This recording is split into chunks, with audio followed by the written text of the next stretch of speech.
beginning of my story, the hunt for truth about the Master Chief, posing a large, messy question to anyone who might listen.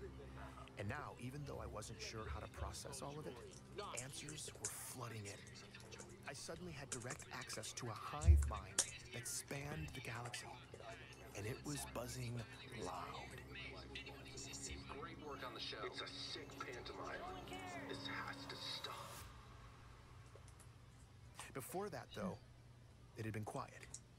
Holding myself up at my place as I got the episodes ready, I only talked to two people.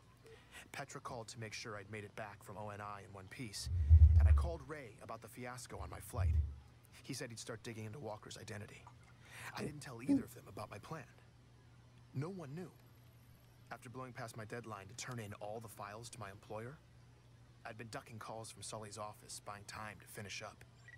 Right before I uploaded the story, I was still confident ONI had no idea what was about to happen, when I got one final message from Michael Sullivan himself. Ben, so, we missed that deadline. Higher-ups weren't happy, you know. They do call them deadlines for a reason, that kind of thing. I told them, Ben understands how deadlines work. Said you were having a little personal problem. I managed to convince them to extend the deadline until tomorrow. One-time deal. You know, it really seems like the story's at a critical juncture right now, and depending on what happens next, I think some big things could be on the horizon for you.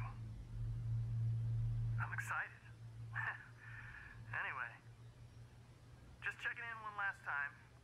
I hope you're doing well, buddy. Talk soon.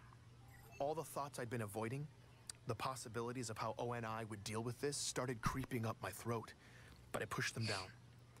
I took all of that extremely sensitive government property, audio that had been narrated with my perspective instead of propaganda, and I uploaded it all onto the open network. Oh my god. Sully's office stopped calling. Ben, stop. I hadn't heard a familiar voice since. Sitting here, listening to all these messages pour in, I was feeling alone, intermittently terrified, and absolutely thrilled. I'd gone through door number 2, and now I needed to make the most of it. Keep up the good work. I support you. I'm Benjamin Giroux, and this is Hunt the Truth.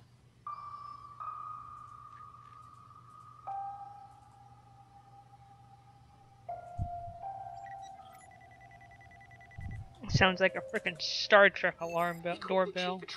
You're the traitor, you mouthy pig. Sorry, I... Sign up for good, strip naked, and jettison your treasonous ass out into space. Journalists. Oh, bloody hate journalists. It was fascinating, and often bewildering, to listen to everyone's theories on the truth.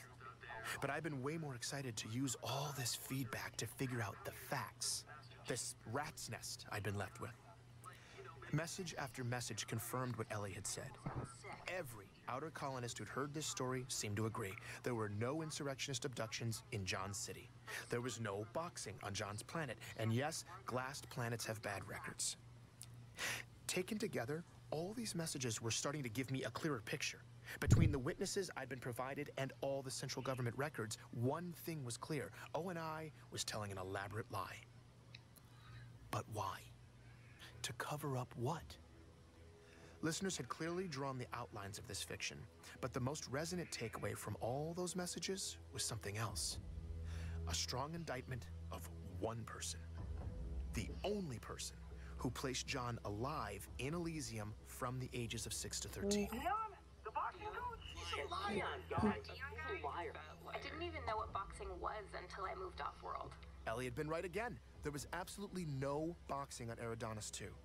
And if Dion's whole story was fake, and you took it with Gabriella's story, what was the ONI lie? No one has disputed the first 6 years of the Chief's life yet.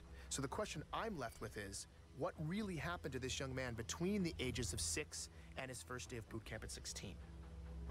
It was something that ONI wanted to conceal. And I had no idea where to start. John was something else. I was struck by something, though. If Dion's entire story had been discredited, that would make him not only a liar, but a terrifyingly good one. I went back and listened to the recordings. I'd been so convinced by his emotion at the time, he had moved me. Aw. Even more strangely, They got you, now that I Ben. knew he wasn't making a single true statement as I listened to him They got talk, you. I still found myself believing that he believed what he was saying. It was chilling. Who the hell was this man? And then I heard from others who claimed they knew him. Is that old man that owned Gubby's and knew Jay? I used to get drunk all the time in front of that place. That guy's crazy. Dude, Gubby's!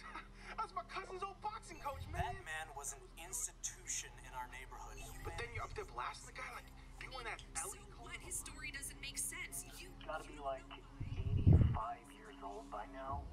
Feel good about yourself, jackass. Was Dion telling some version of the truth?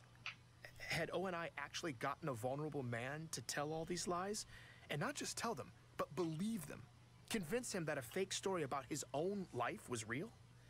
No matter what, though, Dion had been completely discredited, and my understanding of the Master Chief's origin story was now in shambles. Maybe if I focused on the lies, I could find the truth. So I was putting all my faith in Ray. Thankfully, he was already making his way to my place. While I waited, I love Ray. I was trying to figure out how the cover-up had come to be. And I'd Ray's stumbled on some amazing. theories. He is, though. It's great to see you. Thanks for coming. By the time Ray got there, I was pretty worked up. I asked him to hold off on his updates about Walker until I could get him up to speed. I really wanted him to vet what I'd been working on. Listening back